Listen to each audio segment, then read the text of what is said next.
Good morning. ഈ പുതിയ പ്രഭാതത്തിനായി ദൈവത്തെ സ്തുതിക്കുന്നു, മഹത്വപ്പെടുത്തുന്നു. ഈ രാവിലെ സമയം ഉൽപ്പത്തി പുസ്തകം 28 അധ്യായം അതിൻ്റെ 16 വാക്യം വായിക്കട്ടെ. അപ്പോൾ യാക്കോബ് ഉറക്കമുണർന്നു, യഹോവ ഈ സ്ഥലത്തുണ്ട്, സത്യം, ഞാനോ അതറിഞ്ഞില്ല എന്ന് പറഞ്ഞു. യാക്കോബിൻ്റെ ജീവിതത്തിലെ ഏറ്റവും നിർണായകമായ ഒരു സമയത്തിലൂടെയാണ് താൻ കടന്നു പോകുന്നത്. തൻ്റെ അമ്മയുടെ വാക്ക് കേട്ട് അപ്പൻ്റെ കയ്യിൽ നിന്നും അനുഗ്രഹം തട്ടിയെടുത്തതിന് ശേഷം അവൻ ഭയന്ന് തൻ്റെ അമ്മാവനായ ലാബാൻ്റെ ഭവനത്തിലേക്ക് ഓടിപ്പോകുന്നു. അതിൻ്റെ 10-11 വാക്യങ്ങൾ നാം വായിക്കുമ്പോൾ കാണുന്നത്, യാക്കോബ് ബർശേബയിൽ നിന്ന് പുറപ്പെട്ട് ഹാരാനിലേക്ക് പോയി.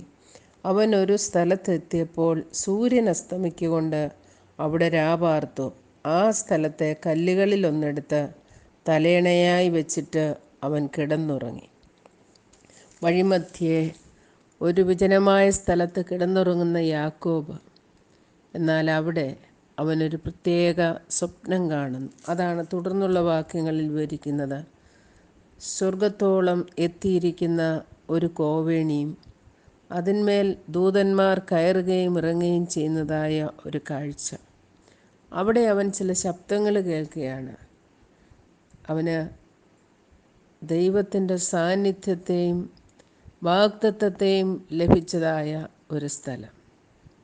അവൻ്റെ ഏകാന്തതയിൽ ആ ദൈവികമായ സാന്നിധ്യം അവനെ ധൈര്യപ്പെടുത്തുവാൻ ഇടയായി. അവൻ്റെ നിരാശയിൽ ദൈവിക വാഗ്ദത്തം അവനെ നിലനിർത്തുവാൻ മതിയായതായിരുന്നു. അവന് ഭാവി പ്രത്യാശ നൽകി ആ ദൈവത്തിൻ്റെ കരുതലിനെ അനുഭവിപ്പാൻ അവിടെ അവൻ ഇടയായി തീർന്നു.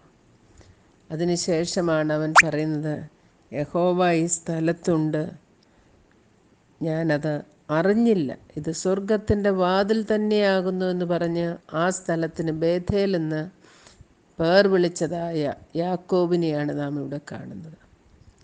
നമ്മുടെ ദൈവം എത്ര വിശ്വസ്തനാണ്. തിമോഥെയോസിൻ്റെ ലേഖനത്തിൽ കർത്താവ് പരിശുദ്ധാത്മാവ് രേഖപ്പെടുത്തിയിട്ടുണ്ട്, നാം അവിശ്വസ്തരായി തീർന്നാലും അവൻ വിശ്വസ്തനായി പാർക്കുന്നു. വിശ്വസ്തനായ കർത്താവ് ഞാൻ ഒരിക്കലും കൈവിടുകയില്ല, ഉപേക്ഷിക്കുകയില്ല എന്നുള്ള വാഗ്ദത്തം നമുക്കെപ്പോഴും തന്നിട്ടുണ്ട്. നമ്മുടെ ഏകാന്തതകളിൽ നമ്മോട് ഏറ്റവും അടുത്ത് വരുന്ന ഒരു കർത്താവ്, നമ്മുടെ പ്രതികൂലങ്ങളിലും പ്രതിസന്ധികളിലും നമ്മെ ആശ്വസിപ്പിച്ച് ദൈവിക വാഗ്ദത്തങ്ങളും സമാധാനവും നൽകി നമ്മെ അനുഗ്രഹിക്കുന്ന ഒരു കർത്താവ്, നാം തളർന്നു പോകുവാൻ ഇടയാകാതെ കരം പിടിച്ച് താങ്ങുന്നതായ ഒരു കർത്താവ്. ഈ കർത്താവിനെ ആ സ്ഥാനത്ത് മനസ്സിലാക്കുവാൻ യാക്കോബിനിടയായി. നമ്മൾ തുടർന്ന് വായിക്കുന്നത്, യാക്കോബ് ആ സ്ഥലത്ത് ഒരു യാഗപീഠം പണിത് ഒരു കല്ല് തൂണായി നിർത്തിയിട്ട് അതിന്മേൽ ദൈവത്തിനെ ആരാധന അർപ്പിക്കുന്നതായ ഒരു സന്ദർഭം. നമ്മുടെയും ജീവിതത്തിൽ നാം ഈ കർത്താവിനെ കണ്ടുമുട്ടുവാൻ, കർത്താവിൻ്റെ സാന്നിധ്യം തിരിച്ചറിയുവാൻ ഇടയാകുന്ന ചില ഏകാന്ത നിമിഷങ്ങൾ, ചില രാത്രിയുടെ അനുഭവങ്ങൾ, അത് നമ്മുടെ ജീവിതത്തിൽ വരുമ്പോൾ കർത്താവ് നമ്മളെ ഒരിക്കലും കൈവിടത്തില്ല. അവൻ കൂടെ വരും, അവൻ ആശ്വസിപ്പിക്കും, അവൻ സമാധാനം തരും, വാഗ്ദത്തം നൽകി നമ്മെ ഉറപ്പിക്കും.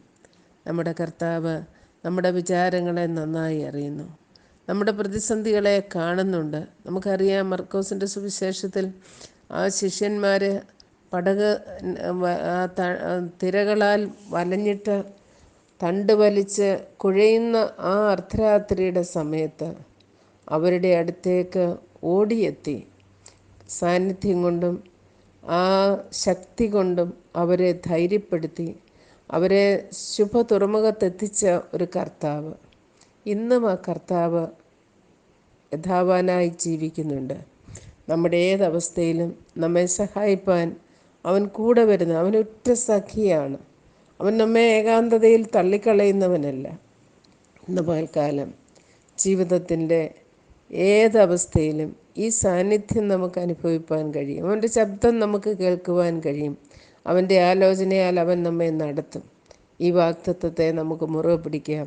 യാക്കോബിൻ്റെ ഏകാന്തതയിൽ അവനോടൊപ്പം ചെന്ന് അവനെ ആശ്വസിപ്പിച്ച് വഴി നടത്തിയ ആ ദൈവകൃപ നമുക്കും അനുഭവിക്കാനിടയാകട്ടെ. ദൈവത്തിൻ്റെ പരിശുദ്ധാത്മാവ് അതിനായി നമ്മെ സഹായിക്കട്ടെ. God bless you.